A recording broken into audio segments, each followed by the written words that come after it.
Alright mga kapatid, sa mga kababayan nating naghahanap ng mapa ng Pilipinas na merong West Philippine Sea, inilabas na po ng NAMRIA. Eto, pag-usapan natin mga tol, samahan ninyo ko.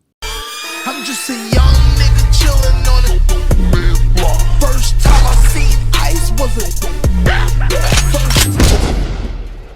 Alright, magandang araw sa inyong lahat. Welcome ulit sa ating bagong video, reaction, review, commentary, opinion, kritisism at kung ano-ano pa. Again mga kapatid, samahan ninyo ko at manonood tayo at magbibigay tayo ng reaksyon sa isang balita mula rito sa GMA Integrated News 24 oras.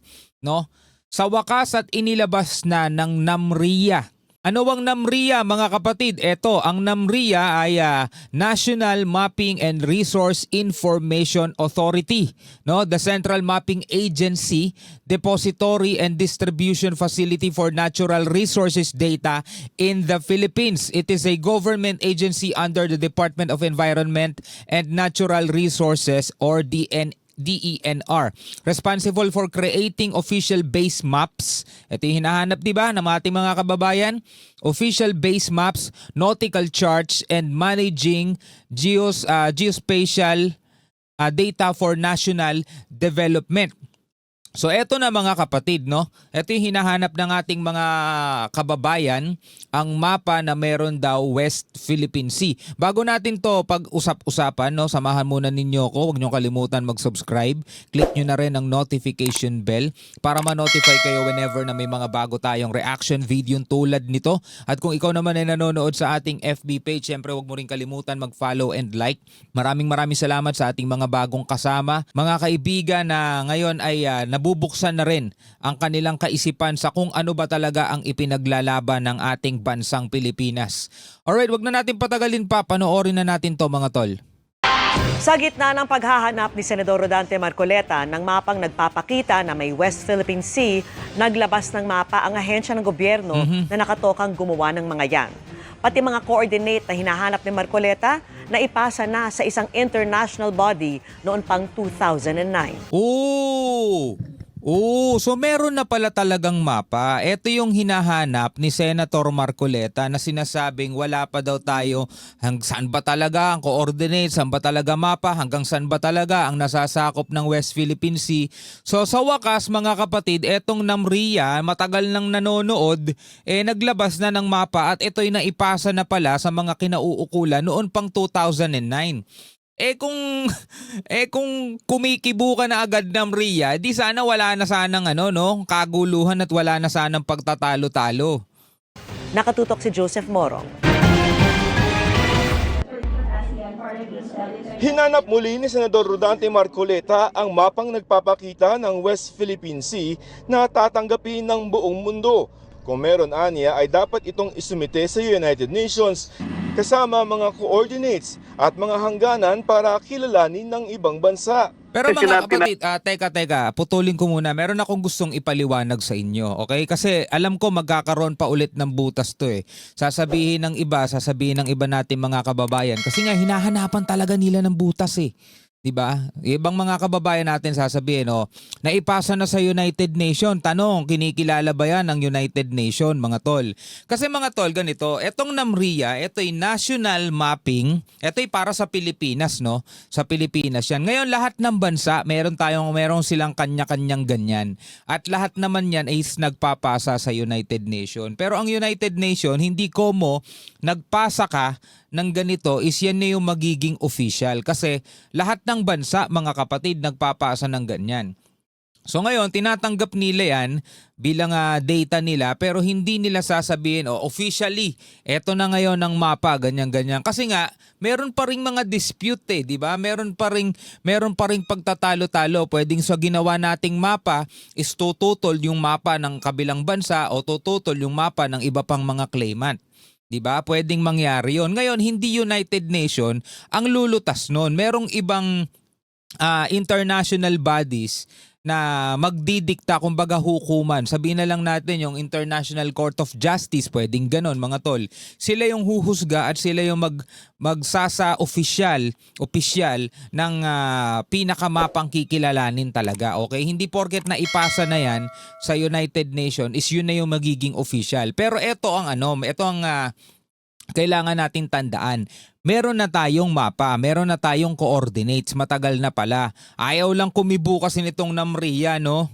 Natanong ko lang na, nasaan ba ako yung talagang West Philippine Sea? Bakit nung dinrowing ninyo, hindi nyo sinama yung Kalayaan Island Group? Pagkatapos sasabihin nyo, ako ang gustong maghiwalay ng Kalayaan Island. Ipinakita ng National Mapping and Resource Information Authority o NAMRIA ang Philippine Administrative Map. Dito nakasulat sa katubigan sa silangan ng bansa ang pangalang West Philippine Sea. Nasa silangan naman ng Palawan ang Kalayaan Group of Islands, kung nasaan ang Pag-asa Island kung saan nakilala ko ang ilan sa mga 500 residente ng isla.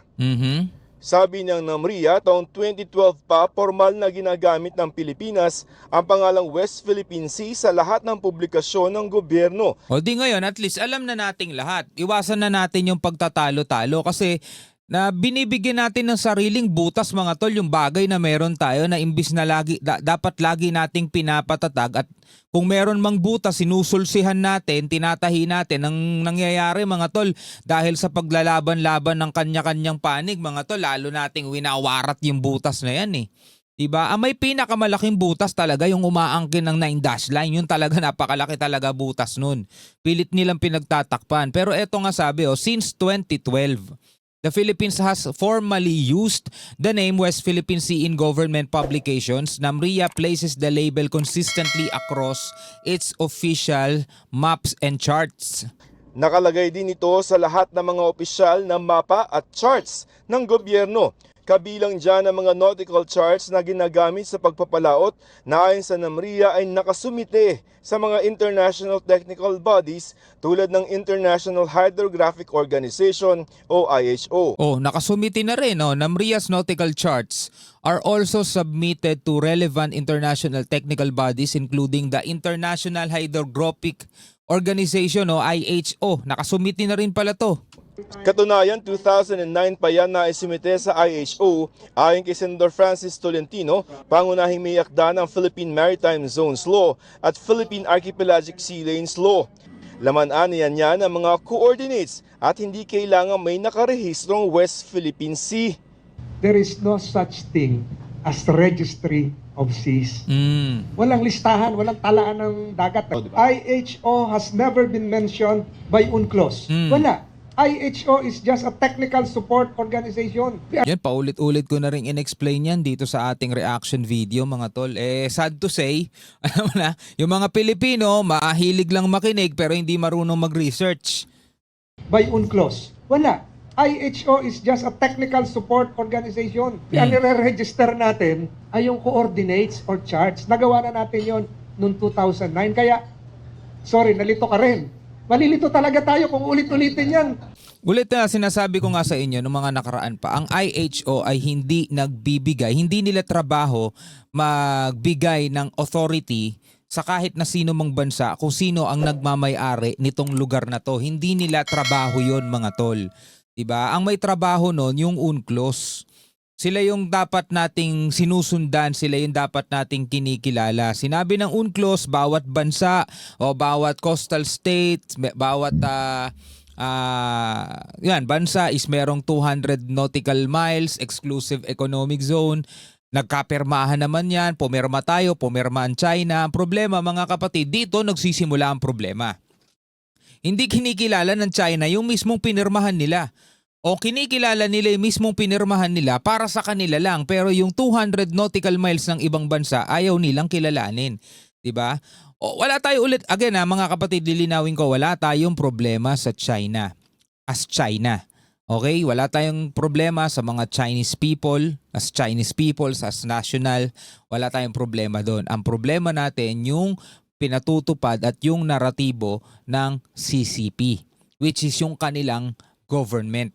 Sabi pa nga ni retired Supreme Court Associate Justice Antonio Carpio, hindi nakadepende sa isang mapa ang karapatan sa West Philippine Sea. it has to be corrected. We have to clarify that. MAPA is just an administrative requirement. Hindi yan essential to our right, to our sovereign right. At ang paulit-ulit na pagkwestiyon sa West Philippine Sea tila paraan lamang umano para guluhin ang utak ng publiko. We have won the lawfare.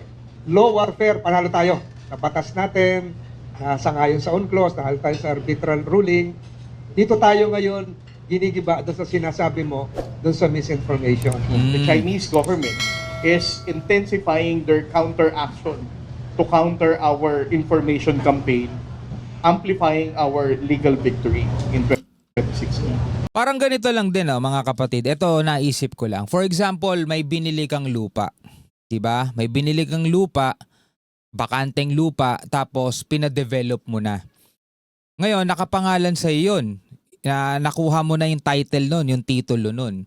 Pero syempre, yung nasa mapa, yung ginagamit na mapa is wala pa yun. Wala pa yung area mo. Wala pa yung kung ano man yung dinevelop mo doon. Diba? Wala pa yun. Hindi pa naitatala. Ngayon, hindi ka naman siguro required o talagang hindi ka required na ipa-mapa mo pa yun. Ipa-register mo pa sa mapa. 'Di ba? Kasi darating ang panahon ma-detect ka rin ng Google Map 'di ba? So ngayon mga kapatid, ang pinakamahalaga lang is kinikilala ka ng gobyerno at meron kang titulo. 'Yun ang pinaka-importante doon. Hindi na siguro required mga kapatid na ipamapa mo pa 'yan kasi nga sa yun eh. Pero halimbawa na lang dito sa West Philippine Sea. No? Meron na pala tayo niyan at na-submit na 'yan noong 2009 pa. So wala na tayo dapat pinagtatalunan dyan. Wala na tayo dapat pinagdedebatihan. Actually talagang wala tayong hindi pinagdedebatihan dyan kasi nga atin yan eh.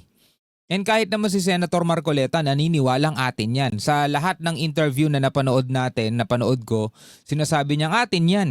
Kailangan natin ipaglaban yan. O yun naman pala eh. Wala na tayong dapat pag-usapan pa dyan. At meron na rin naman tayong mapa. Diba? O ngayon, ang problemahin natin, paano natin igigiit sa China na dapat irespeto nila yung ating karapatan dito sa ating karagatan. Yun ang ating kailangan pagtulong-tulungang gawin. At dahil atin ang Pag-asa Island, tuloy ang plano sa pagpapaunlad nito. Ang Pangulo naman pinatututukan sa... Alright mga kapatid, bilang mga Pilipino, ano ang inyong masasabi rito? Pwede kayong magbigay ng inyong sariling komentaryo at opinion, no? At i-comment nyo lamang sa ibaba. Hanggang sa muli, ako nga pala si Shobaldi. Peace out.